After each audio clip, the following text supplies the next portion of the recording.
तो पिछले एपिसोड में मास्टर तेनताई ने सभी को बताया था कि वे लोग इतने सालों के रूल को नहीं तोड़ सकते और इसीलिए उनको आने वाले इटर्नल एंड ट्रायल में कम से कम अपने 100 स्टूडेंट को भेजना ही होगा। जिसके बाद हम देखते हैं कि इसके बारे में सुनकर सभी लोग पूरी तरह से हैरान हो गए होते हैं, क्योंकि इनको पता था कि इटर्नल एंड का ट्रायल इस बार इनके स्टूडेंट के लिए बहुत ज्यादा खतरनाक होगा और अगर वे लोग वहाँ पर चले गए तो वहाँ से जिंदा बचकर वापस नहीं आ पाएंगे। अब इसी वजह से हम देखते हैं कि इसके बारे में सोचकर सभी स्टूडेंट भी काफी परेशान हो गए होते हैं और वे कहने लगते हैं कि कोई भी वहाँ पर जाने की हिम्मत नहीं करेगा, क्योंकि वहाँ से जिंदा बचकर आने का कोई भी रास्ता नहीं है। वहीं दूसरी तरफ हम देखते हैं कि सभी चीफ और एल्डर भी इस बात से काफी परेशान हो गए होते हैं और वे कहने लगते हैं कि इतना सब होने के बाद भी मास्टर तेनताई अपने स्टूडेंट को वहाँ पर भेजना चाहते हैं, लेकिन क्या इसका मतलब ये नहीं है कि वे अपने स्टूडेंट को वहाँ पर मरने के लिए भेजना चाहते हैं। लेकिन असल में वे लोग भी अब इसके बारे में कुछ नहीं कर सकते थे। और वहीं हम देखते हैं कि मास्टर तेनताई भी इस बात से काफी उदास हो गए होते हैं। लेकिन तभी इसी बीच हम देखते हैं कि नानगोंग रुक्सिया ने इसमें पार्टिसिपेट करने का डिसाइड कर लिया था और इसीलिए वो मास्टर तेनताई से कहती है कि मैं वहाँ पर जाना चाहती हूँ और इसीलिए मैं चाहती हूँ कि आप मेरी रिक्वेस्ट को एक्सेप्ट करें। लेकिन अब इसके बारे में सुनकर बाकी स्टूडेंट पूरी तरह से हैरान हो गए होते हैं और उनको समझ नहीं आता कि आखिरकार वो ऐसा क्यों करना चाहती है। तभी रुक्सिया मास्टर तेनताई से कहती है कि मास्टर आप इसके बारे में निश्चिंत रहिए, क्योंकि अगर वहाँ पर डिवाइन सोल इमोर्टल पैलेस के स्टूडेंट के साथ में हमारा फाइट हुआ तो मैं उनके ऊपर बिल्कुल भी दया नहीं दिखाऊंगी। तब इसके ऐसे बात को सुनकर मास्टर तेनताई भी उससे काफी इम्प्रेस हो जाते हैं और इसके बाद वो उससे कहते हैं अगर ऐसा है तो यह बहुत ही अच्छा है और इसीलिए मुझे तुम्हारे ऊपर पूरा यकीन है। लेकिन इसी के साथ हम देखते हैं कि रुक्सिया के वजह से बाकी स्टूडेंट भी काफी इम्प्रेस हो गए होते हैं, इसीलिए इन लोगों ने भी इसके साथ में वहाँ पर जाने का डिसाइड कर लिया था। और फिर वे मास्टर तेनताई से कहते हैं कि हम भी इटर्नल एंड के ट्रायल में पार्टिसिपेट करना चाहते हैं। जिसके बाद हम देखते हैं कि इस बात से मास्टर तेनताई भी काफी खुश हो गए होते हैं और फिर वो इनसे कहते हैं अगर ऐसी बात है तो हम पील डिवीजन से 20 स्टूडेंट को, जबकि बाकी हर एक डिवीजन से 10-10 स्टूडेंट को भेजेंगे।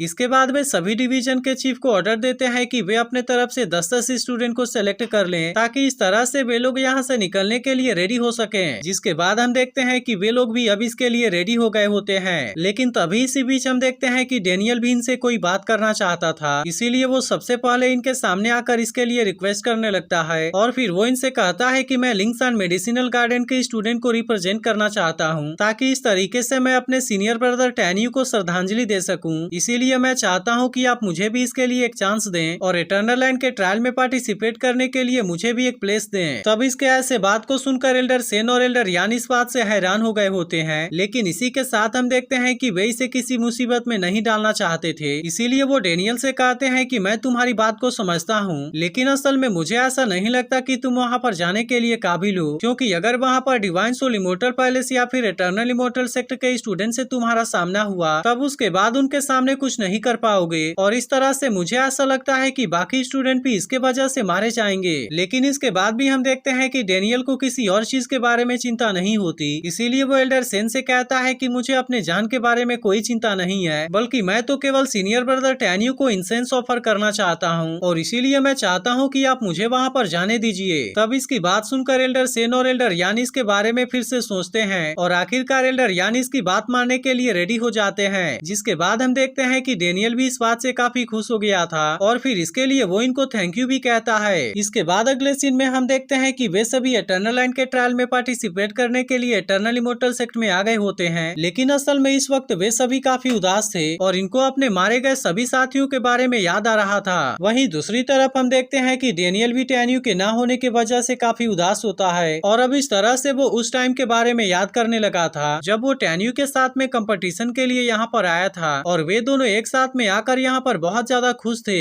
लेकिन असल में डेनियल भी अब इसके बारे में कुछ नहीं कर सकता था, इसीलिए हम देखते हैं कि वो टैन्यू को याद करके काफी उदास हो गया होता है और फिर वो कहने लगता है कि पिछली बार जब मैं यहाँ पर आया था तो ब्रदर टैन्यू मेरे साथ में था, लेकिन अब आज तो वह हमारे साथ में नहीं है और इसके अलावा यहाँ का इटर्नल एक्सकैलिबर भी एक स्टोन टैबलेट से रिप्लेस कर दिया गया है। वहीं दूसरी तरफ हम देखते हैं कि टैन्यू अभी भी कल्टीवेशन प्रैक्टिस कर रहा होता है, जहाँ पर इतने टाइम से प्रैक्टिस करने के बाद आखिरकार वो ब्रेक थ्रू करने में कामयाब हो गया था और अब इस तरह से उसकी पावर पहले से भी काफी बढ़ गई होती है। जिसके बाद हम देखते हैं कि वो इस बात से काफी खुश हो गया होता है और फिर वो कहने लगता है कि फाइनली मैंने अपने स्कॉलर सोल को भी रिफाइन कर लिया और अब इसके वजह से मैंने अपने होंगे बॉडी को लेवल 3 में सक्सेसफुली रिफाइन कर लिया है। इसके बाद हम देखते हैं कि सबसे पहले वो अपने स्पिरिचुअल कॉन्शियसनेस के बारे में टेस्ट करता लगता है और फिर वो जैसे ही अपने पावर को यहाँ पर रिलीज करता है, हम देखते हैं कि पहले से उसका रेंज काफी बढ़ गया था, जिसके बाद वो कहने लगता है कि अब मेरी स्पिरिचुअल कॉन्शियसनेस तो 2 माइल को कवर कर सकती है और इसके अलावा अब मेरी सोल स्ट्रेंथ भी सोल रिफाइनिंग रिल्म के लेवल 9 के बराबर हो गई है। लेकिन अब इसी के साथ हम देखते हैं कि उसे मेंगई और बाकी साथियों के बारे में चिंता होने लगती है, इसीलिए वो सोचने लगता है कि शायद वे इसके बारे में सोचकर काफी परेशान हो रहे होंगे और इसीलिए मुझे अब यहाँ से चलना चाहिए। इसके बाद वो कहने लगता है कि नए वाले इटर्नल लैंड के ट्रायल को शुरू हुए 1 साल हो गए हैं, इसीलिए अब इसमें केवल 6 महीने बचे हुए हैं, जिसका मतलब था कि स्पेस टाइम टनल फिर से ओपन होने वाला है और अब इस तरह से उसने यहाँ से जाने का डिसाइड कर लिया था। लेकिन इसी के साथ हम देखते हैं कि वो अपने पावर का यूज करके यहाँ के बैन को फिर से एक्टिवेट कर देता है ताकि इसके वजह से यहाँ पर दूसरा कोई ना आए, क्योंकि वो नहीं चाहता था कि कोई भी यहाँ पर आकर उसके मरे हुए सबऑर्डिनेट को डिस्टर्ब करे।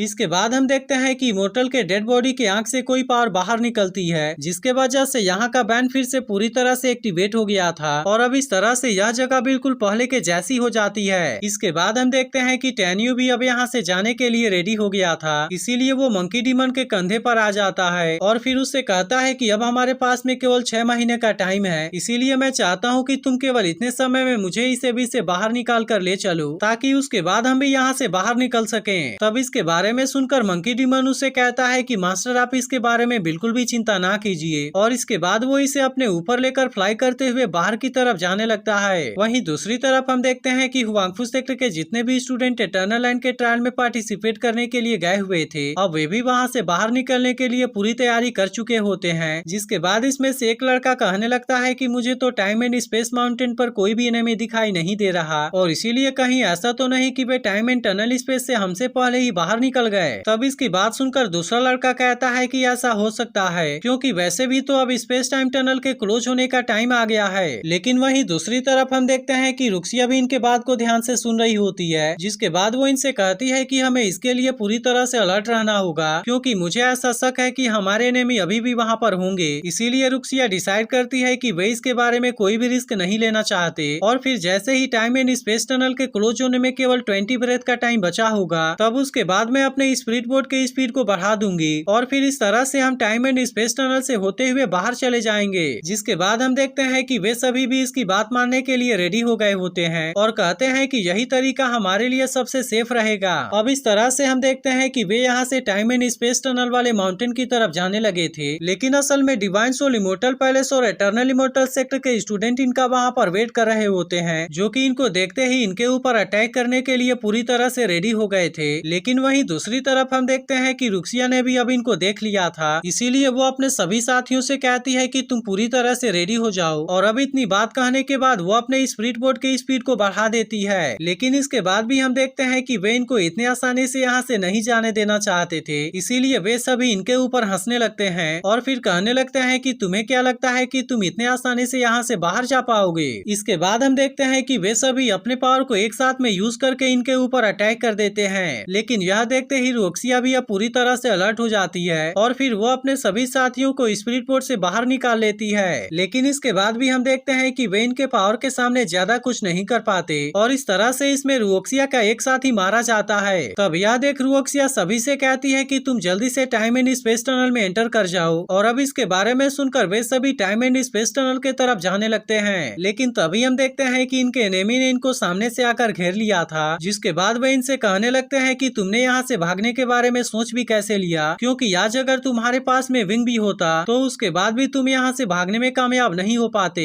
जिसके बाद हम देखते हैं कि रोक्सी इस बात से काफी परेशान हो जाती है और फिर इसके बाद एपिसोड यहीं पर एंड हो जाता है। तो अगर एक्सप्लेनेशन अच्छी लगी हो तो वीडियो को लाइक जरूर कर देना और अगर आपने इसके पिछले एपिसोड को मिस कर दिया हो तो लेफ्ट वाली वीडियो भी जरूर देख लेना।